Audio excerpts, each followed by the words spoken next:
Guys, how you doing? Today I want to address a certain issue that comes up occasionally, in the comments section, and that is the issue, is this psychosomatic approach, this mind-body approach, does it work for everyone? Does it apply to everyone who has been diagnosed with CFS, with fibromyalgia? Aren't there different subtypes of these conditions?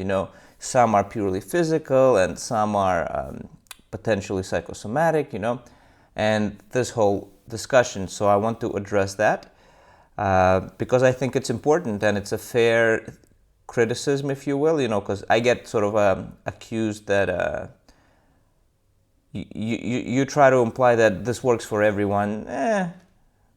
I think it works for a lot more people than people know. Let's put it that way. I think most people who think they're a different subtype are not a different subtype. But I do acknowledge there are subtypes.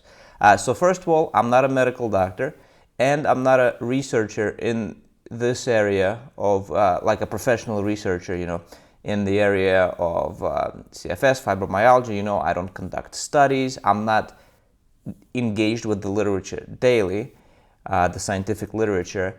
But I'm not totally ignorant. I have read some studies, much more in the past than recently.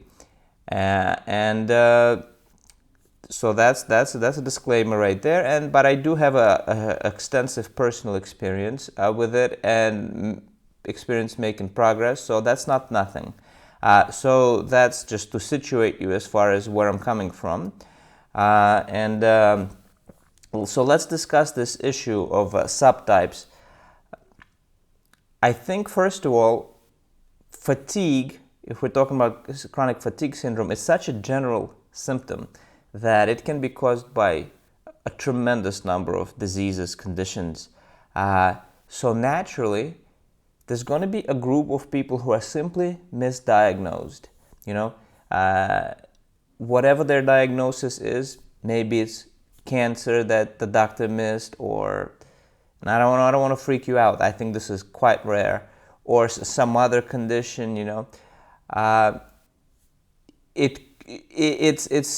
There's a chance you'll get put into this bucket of chronic fatigue syndrome, and that your diagnosis was missed. And later, there is a group of people who it is later, they discover that they had something else.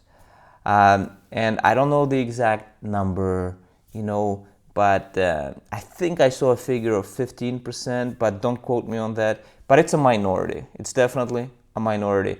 And this is why I think it's very important, and these aren't, I'm not just saying it. You should get checked out by a physician. If you have a chance, get a second opinion, be thorough with this. Make sure you feel like the physician that you went to really sort of engaged with you and worked with you to make sure to rule out anything that,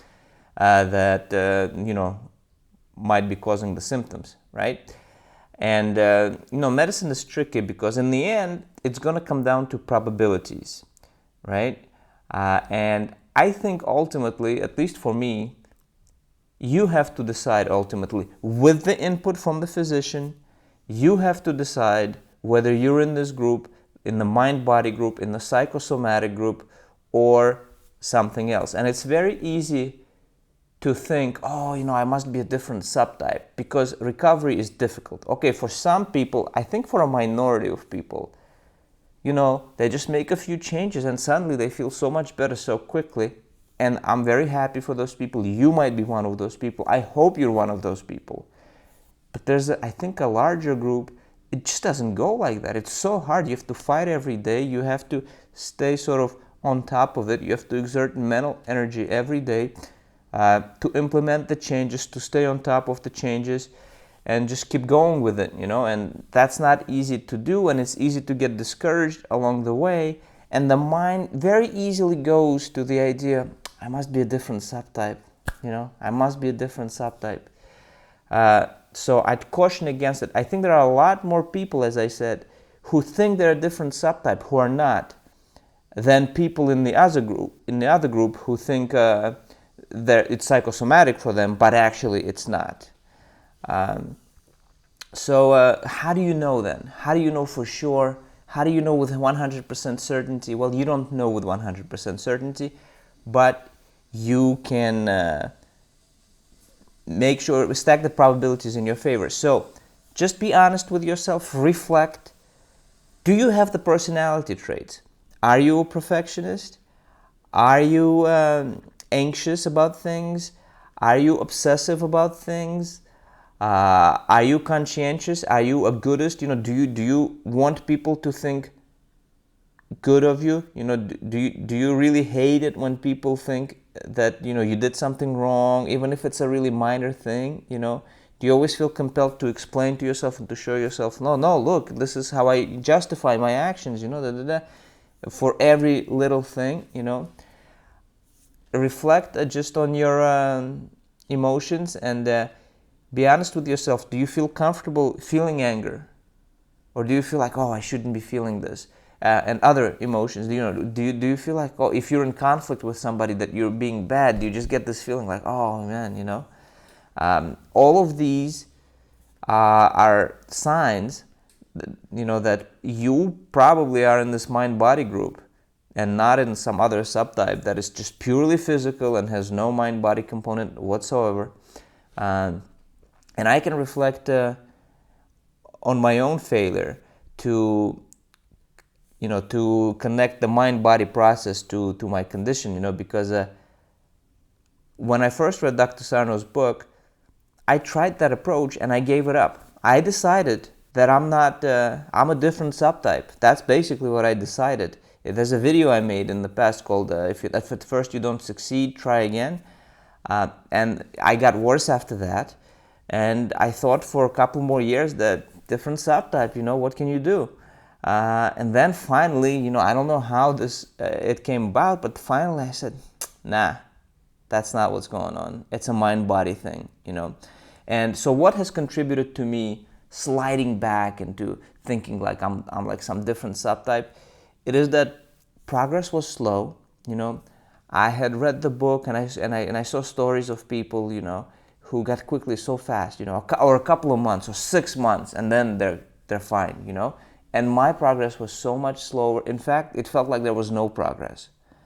Because sometimes it takes a while to build up just the psychological awareness and the tools, to start even making progress.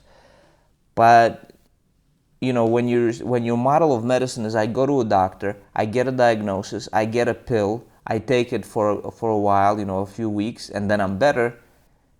When the solution is you work on yourself for a couple of years and the progress is much slower, well, it's easy to say, well, this is not working, and that's what I did. And even Dr. Sarno mentions in his book, in his way of thinking, CFS and fibromyalgia are severe forms of TMS, what he calls TMS. So naturally, it's going to take more work to recover. I think if you examine your own personality, your own psychology, which is not easy to do, it's tricky. And you might even work with a therapist to help you along, for even if it's for a brief few sessions. If you examine your psychology and you see that it's a fit, you do notice that you have a lot of internal tension, emotional distress, trauma in the past, and stuff like that. And you have been examined by a doctor and other things have been ruled out, and you feel pretty confident in that doctor, then chances are quite high that you're not in that other subtype, that you're in the mind-body subtype. And so one last thing I would add is that psychological work is worth doing even if you're not in that subtype. It will lighten things for you. And when you start, you might discover, oh, there's a lot more here under the surface than I had noticed. So let me just summarize this video sort of in the end here. So people sometimes say, hey, why do you always say that everybody is in this mind-body group? Aren't there different subtypes, etc., etc.? Yeah, I'm sure there are subtypes. But I just think that there are a lot more people who think that they're in the purely physical group, not in the mind-body group, who are wrong, than the other way around. I think there are a lot of people who think it's physical, and it is actually mind, body. So just make sure your evaluation has been thorough with the physician and nothing has been diagnosed. And do the psychological work, reflect, and you have to decide for yourself ultimately. But these are words of caution. This is my experience primarily. And that's all I have to say on the issue. And I'm going to continue to push forward the mind-body approach because I think in aggregate it's going to help a lot more people than it's going to, hurt, especially if you have gone to a physician. So good luck to you guys. And I think it might take some time, sometimes to discover what's really going on with you. So whatever your situation is, whatever it turns out to be, I really sincerely hope you find the root cause, you work on it, and you eradicate it. See you later.